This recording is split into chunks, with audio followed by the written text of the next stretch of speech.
Le mot ajam a pris à Bagdad en particulier, dès le IXe siècle, le sens plus particulier de persan. Hein. Et donc, se donner des origines persanes, c'est avouer des origines ajam.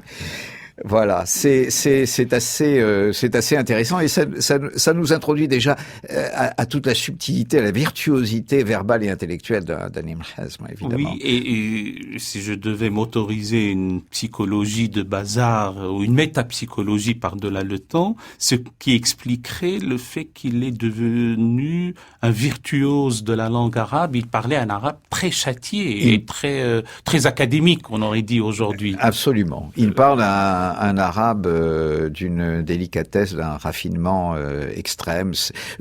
Tous le lui reconnaissent. Hein. Je veux dire, même ses ennemis reconnaissent que, en effet, c'est un très grand styliste. Hein. À la différence, par exemple, d'un très très grand esprit dont je me suis occupé aussi beaucoup ces dernières années, Ibn Khaldoun au XIVe siècle, qui n'est pas un grand écrivain, si vous voulez, un grand manieur de l'arabe, mais c'est aussi évidemment que nous ne sommes plus tout à fait à cet apogée qui autorise la naissance d'un public capable de recevoir une langue particulièrement élaborée, particulièrement raffinée. Bon.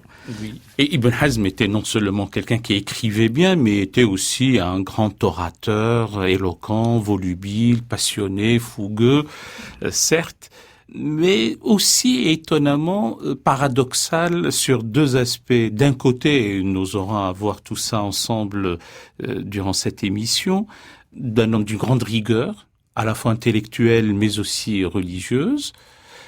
Il y a même tout un courant, toute une doctrine, tout un rite, un madhab, on aurait dit en langue arabe, une école de pensée dite rigoriste, ou en tout cas nous y reviendrons, on trouvera le bon qualificatif.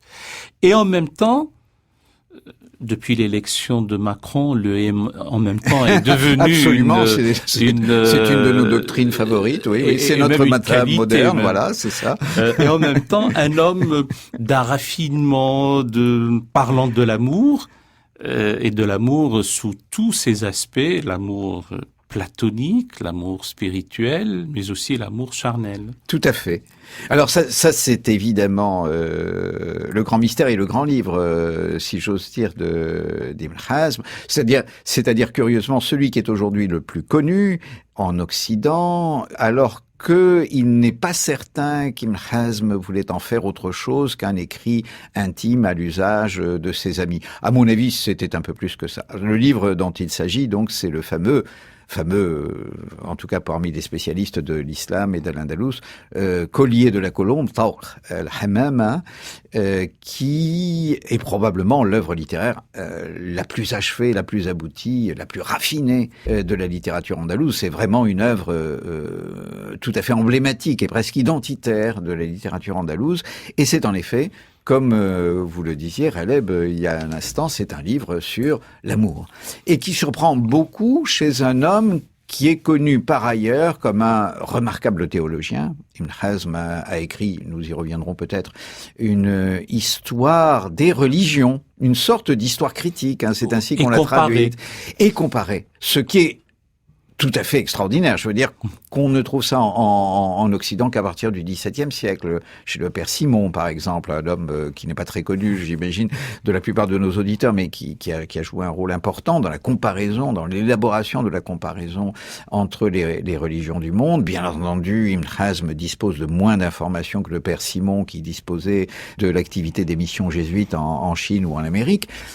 Mais il établit une véritable, étant donné les informations, et elles sont déjà assez importantes, il établit un véritable tableau des religions du monde à partir de l'islam et en considérant bien sûr que l'islam doit être l'aboutissement logique de ces religions du monde. Il y a là une ouverture qui est tout à fait étonnante, hein, tout de même. Une modernité, pourrait-on dire, hein, chez Ibn Hazm. Et puis, c'est un grand juriste. Mais l'un et l'autre ne vont pas très bien avec ce livre sur l'amour, avec ce Tawq al-Hamama. Alors, il y a deux choses d'abord à savoir sur ce Tawq al-Hamama. D'abord que nous n'en possédons, à l'heure qu'il est, encore qu'un seul exemplaire. qui est à la bibliothèque de Leiden, depuis le XVIIe siècle. Depuis le XVIIe siècle. Il a été acheté visiblement en Orient, car l'écriture y est orientale. C'est une écriture extraordinairement soignée, d'ailleurs. C'est un livre qui a été recopié avec un soin visiblement particulier par son copiste et par son commanditaire, probablement, et acheté par un Hollandais, un marchand hollandais.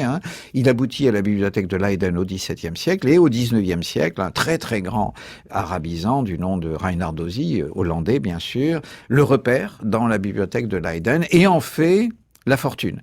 En fait la fortune parce que précisément il joue déjà, Dozy, j'entends, de ce contraste entre ce qu'on sait déjà d'Ibn Hazm et ce livre qui ne correspond pas.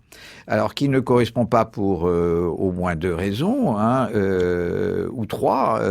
La première, c'est que, comme vous le disiez, le sujet de l'amour n'est pas en apparence le thème favori d'un juriste aussi rigoureux qu'Ibn Hazm, ou d'un théologien aussi canoniste et normatif qu'Ibn Hazm.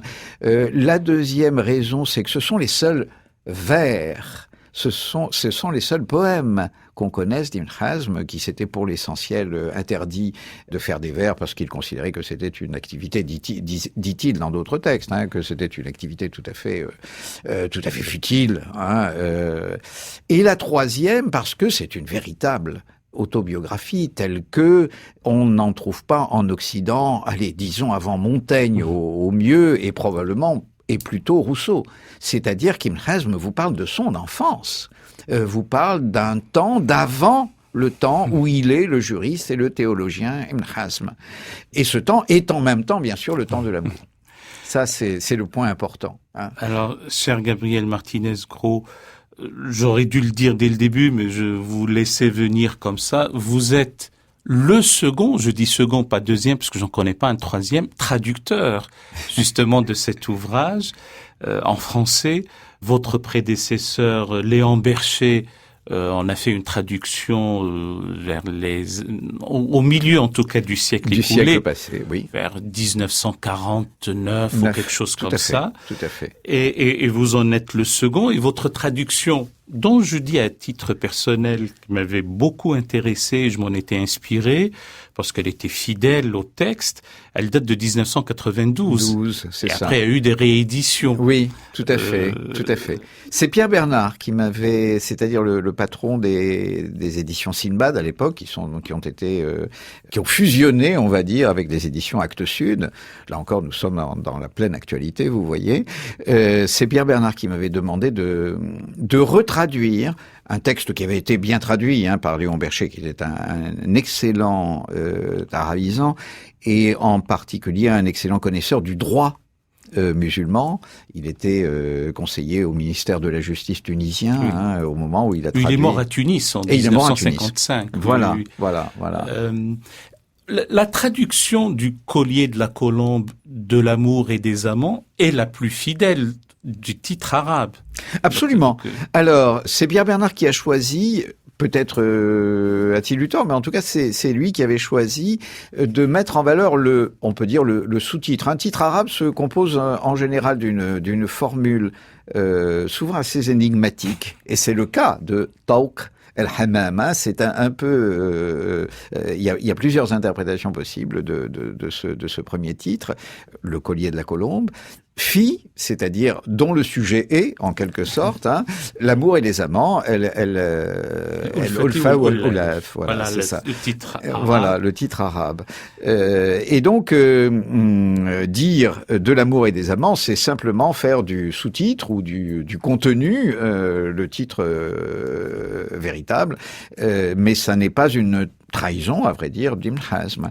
Voilà, j'avais moi-même pensé, je continue à penser, faute peut-être d'avoir davantage approfondi, que cette colombe, c'était peut-être la colombe de Noé dans la Bible. Il y a plusieurs hypothèses possibles, effectivement, parce que le livre est composé de 3 fois 10 chapitres. et que, comment dire, alors là, nous entrons finalement dans la philosophie d'Ibn Hazm. De quoi s'agit-il exactement? Ibn Hazm est en train de penser probablement, quand il écrit ce livre, il a 30-35 ans, hein, il est en train de penser à la guerre civile. Hein. Voilà, en 1010, cette grande dynastie des Omeyyades qui règne tout de même depuis 3 siècles sur Al-Andalus, 2 siècles et demi sur Al-Andalus, et qui a connu dans le dernier siècle de son existence un extraordinaire apogée. Cette dynastie